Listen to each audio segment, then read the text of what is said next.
আসসালামু আলাইকুম ভিউয়ার্স, কেমন আছেন আপনারা সবাই? আজকে আমি নতুন একটা রেসিপি লই আইছি, মুরগির মাংসের বিরিয়ানি, কাচ্চি বিরিয়ানি। এখন গরম পানি লইছি, ডেকর মাঝে গরম পানি মাঝে তেজপাতা দিছি, বাসমতি চাল, এরপরে কাঁচামরিচ দিলাইছি গরম পানির মাঝে। বাসমতি চাউল দইয়ে উইয়া পরে গরম পানির মাঝে পানি উতরে উঠছে, পরে চাউল দিলাইছি। পরে একটা জাল উঠছে, তারপরে একটু অর্ধেক শক্ত রয়েছে আর কি। তারপরে নামাই নিছি, নামাইয়া মানে একটা জাকির মাঝে লইয়া ইয়ে বলেছে ওখানে আলুরে বিরান করা। আলু বিরান করিয়া দিলে ভালো লাগতো। বিরানো বয়ে দিচ্ছি তেলের মাঝে। আলু সুন্দর করে লাল করে মচমচে করিয়া বিরান করি। তারপরে রয়েছি পেঁয়াজ, রসুন, কাঁচামরিচ, আদা। তারপরে তেলের মাঝে দিলাইছি পেঁয়াজ, তারপরে দিনে পেঁয়াজটি সুন্দর করে লাল করে বিরান করব।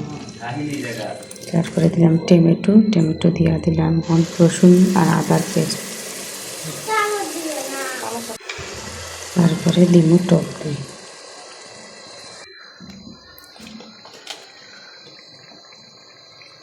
তারপরে দিলাম সামান্য পরিমাণে চিনি, লবণও দিছি, একটা আর কি স্কিপ হয়ে গেছে লবণটা।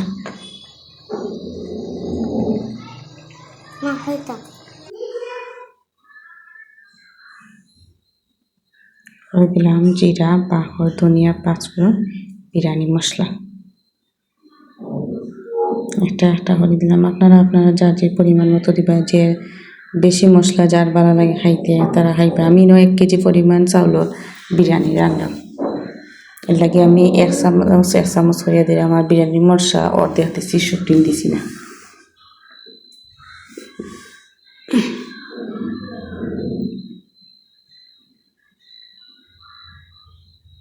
সবটা দেওয়া আমার অলমোস্ট শেষ।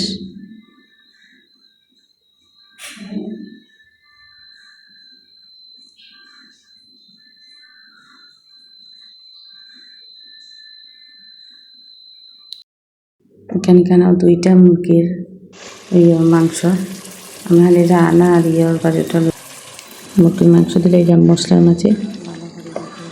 মাঝে পালা করে কষাই মুরগির মাংসরে। করে কাঁচামরিচ দিলাম,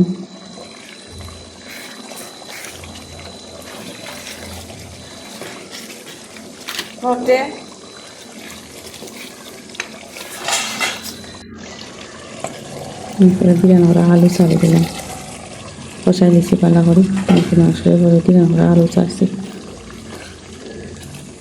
এরপরে এই দিন একটু পালা করে করবো, মশলা দিয়ে পালা করে গুনা করে মিক্সিং করে।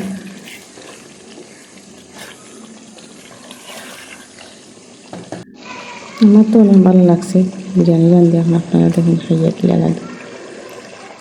এখন চাউল ছাড়ি দিয়া পরে ভালো করে মাখাই দিছি, চাউল দিয়া শুকনো করে মশলা দিয়া। এরপরে দেখুন আমার বিরিয়ানি শেষ। এখন একটু ঘি দিলাম,